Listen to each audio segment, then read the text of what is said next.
All right, welcome to Smokey Reacts. I'm your boy Jurnalist, and on this one, I think I fancy myself a little bit of a cook, so I always watch these videos currently now to kind of either pick up something or to just see what the hell other people are doing. So this is Chefs Try Other Chef Steaks.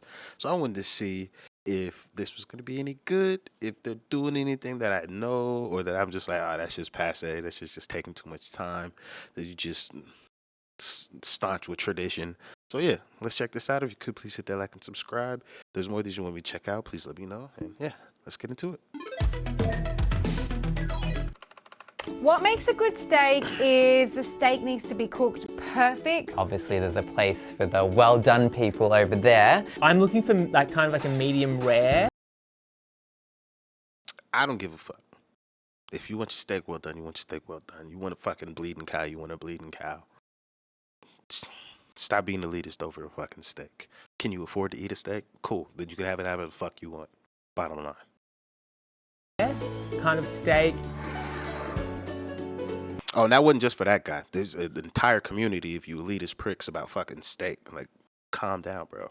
The fuck? If a motherfucker wants a well done fucking 5A Wagyu, cooked well done, then let the motherfucker have what he want. It's his money. He could waste it.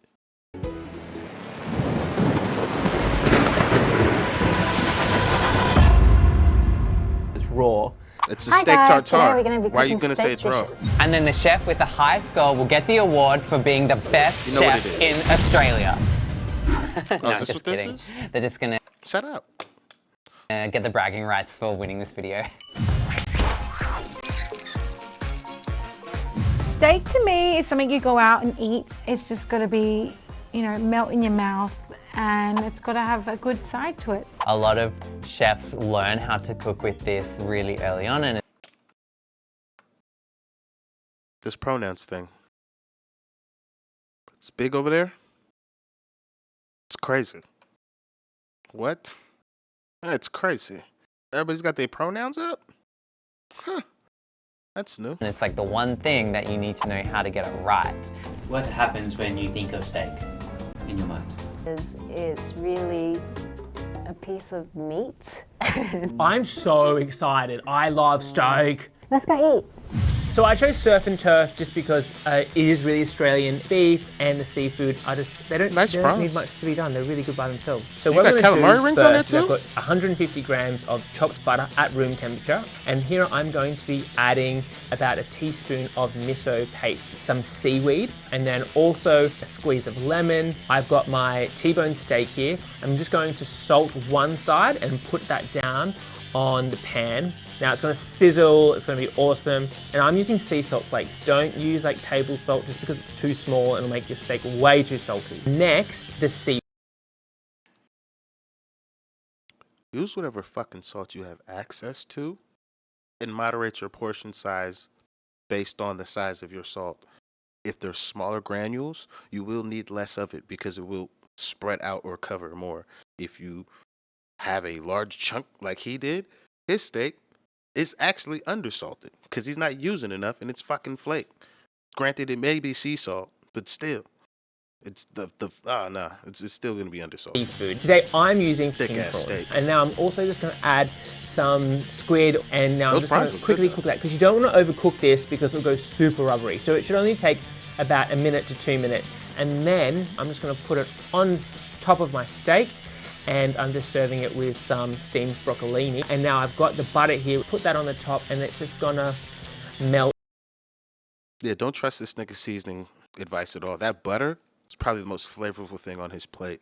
And they didn't even season the broccolini. That's crazy.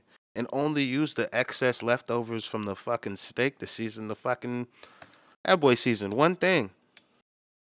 There's no pepper on this plate. Oh my God. This is what we be talking about when we be like, season your food. You did not season your food. It looks good, but this shit is not seasoned. Melt like lava over all the seafood. Oh, and then I'm gonna shove a knife in it because it means business. Whoa! It's fair play. So we have a T-bone steak with king prawns and some calamari. The knife stabbed in is a tad aggressive. They've given me a whole sword. Let me just pull the knife out. Excalibur! I'm hoping that my opinions of surf and turf are met with delight because this is not something that I'd ever make. The steak is cooked perfectly. If it was on its own, it would have been perfection. I've got the juices of the prawns on the steak, so there's a bit of like seafood, basically like taste of the ocean coming through. There is a herbed butter on the plate. The butter Definitely is super not balanced. herb butter. Right, I'm gonna dive into That the boy's squid. tongue is broken. That is seafood Yum. or seaweed. Yep, perfectly grilled, And not miso. overcooked. I didn't try the broccolini because this is a steak video, it's not a broccolini video. Fucking weirdo. I'm going to give this one a 7 out of 10. I think the addition of the surf is maybe a little bit overkill. The color that the chefs put on the steak is just absolutely beautiful, and those prawns have been cooked. Perfect. A 9. You lose a point for the broccolini. Okay, a 7 out of 10 is put together beautifully with a lot of thought. I love the prawns, but for me the calamari was a tad fishy. My dish is a steak tartar. It's a very polarizing dish because it is basically raw meat. We're going to slice our steak. If you make a tartar, get a fucking better knife, 1. And 2, you must cut that shit smaller. These are far too large of pieces for it to have the mouthful and style that it's actually supposed to have.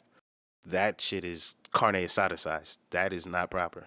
That is not proper. Into thin slices, and then we're going to finely chop our steak. In a That is not bowl, we're finely going to add chopped. some gherkins, some chopped shallot, some Dijon mustard, Japanese mayonnaise, wasabi, and some finely chopped garlic chives. Salt, pepper. We're going to mix that up, making sure the A little splash of dill in that bitch. steak is nicely coated. To serve our dish, we're going to place the steak tartare on a gorgeous plate. We're then going to crack a beautiful little quail egg yolk in the center, and to finish off, some furikake seasoning, and serve with the crispy potato chips. Yum! This is totally steak tartare. Is that how we're saying it? Tartar. Tartar. This is a little bit controversial to put in a cooking competition because it doesn't require any cooking. Because it's raw.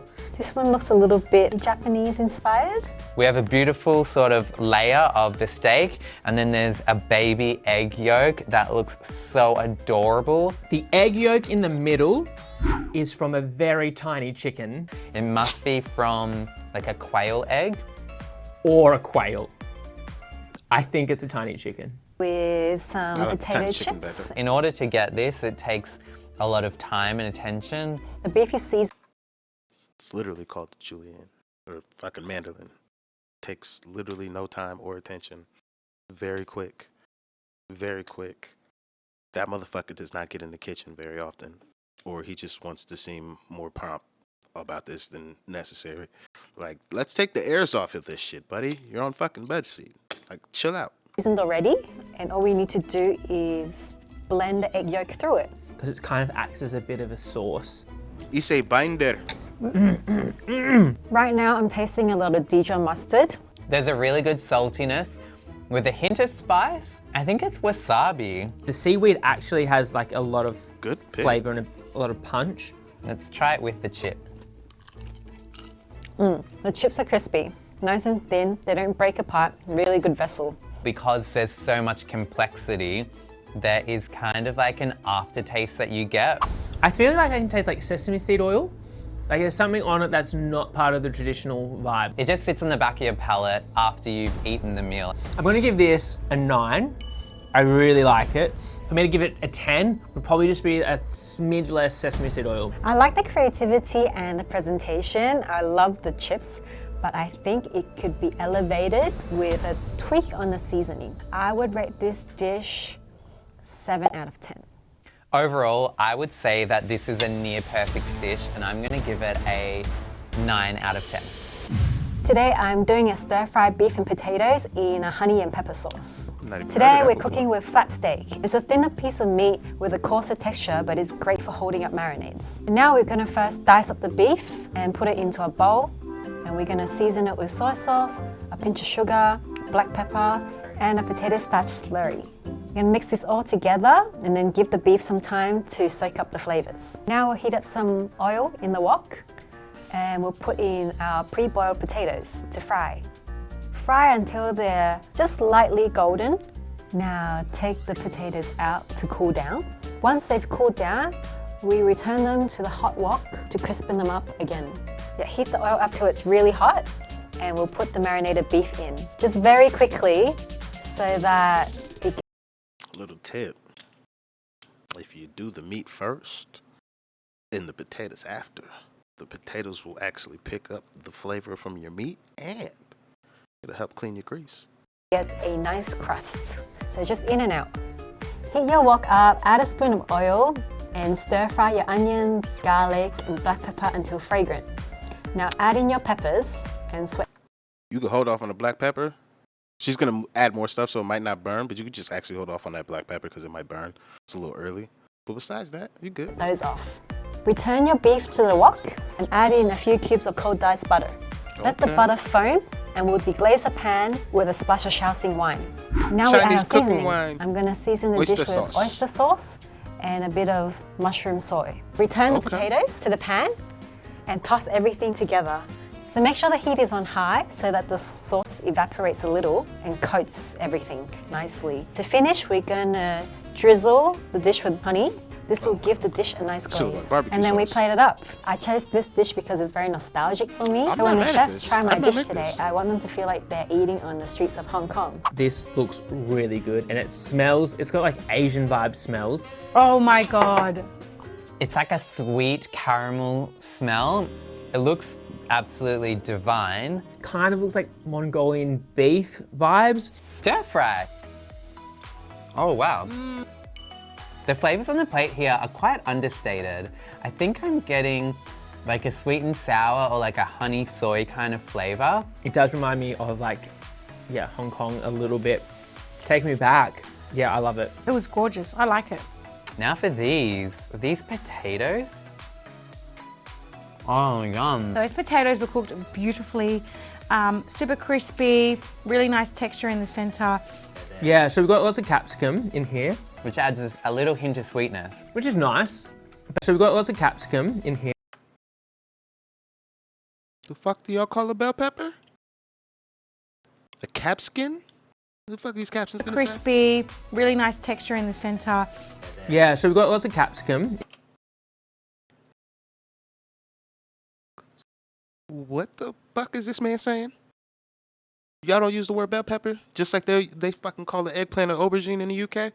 Y'all call bell peppers capsicum? You don't realize how cumbersome that is? What? Capsicum?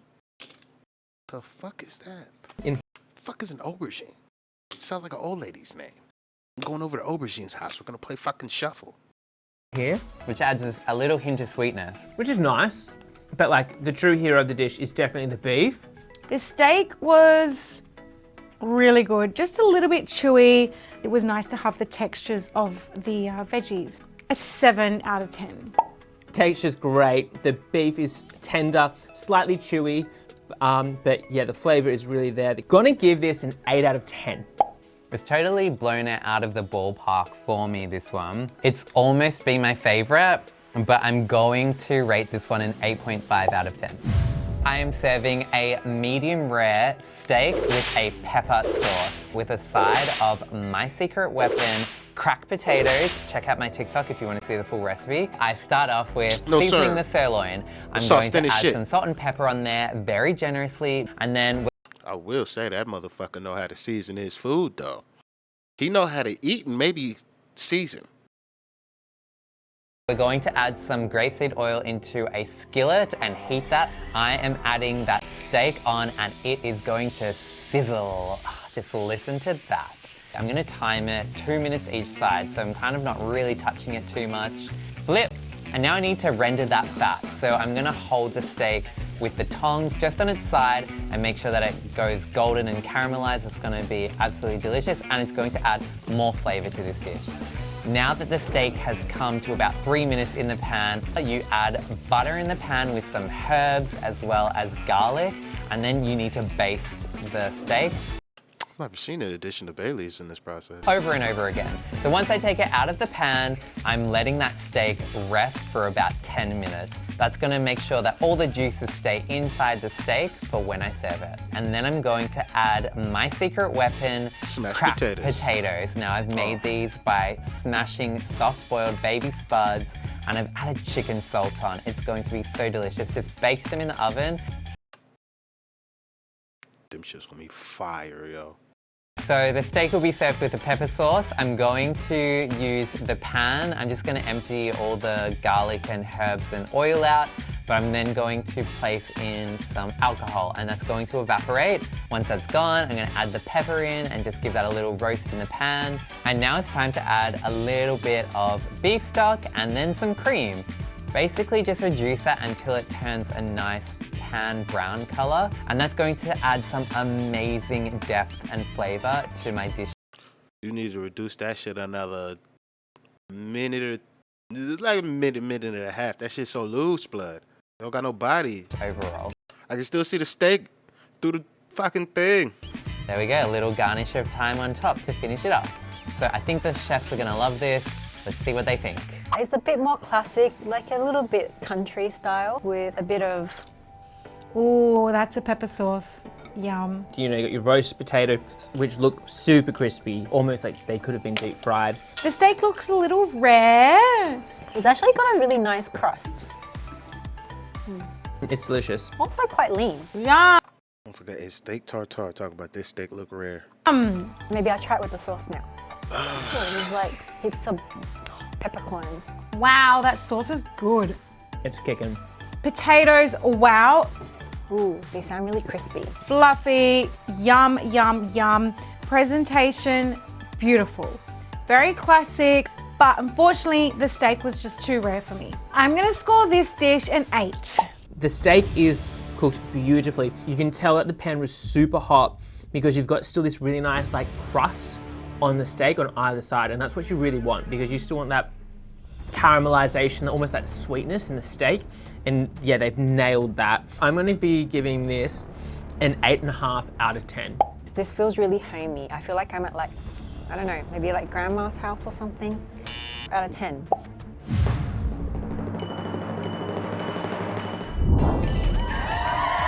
Me and Vicky, I am so glad to share the win No, he's not.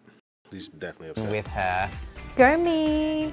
And it's my first win as well. Woo! Celebrations all round. Comment. All right, yeah. Comment, like, subscribe, do all those good things. Thank you very much for joining me. This was cool. Yeah, I don't know. If you guys want me to check out more of these, I will. But apparently, a lot of these people are just caught up in cookbooks and the pomp and circumstance of what it means to go through cooking. Because a lot of shit I'm seeing, I'm like, that shit's just Jesus Christ. Just got caught up in the cooking revolution. But yeah, that'll be it for me. I'll see you guys on the next one. Thank you for stopping by. I'm out of here.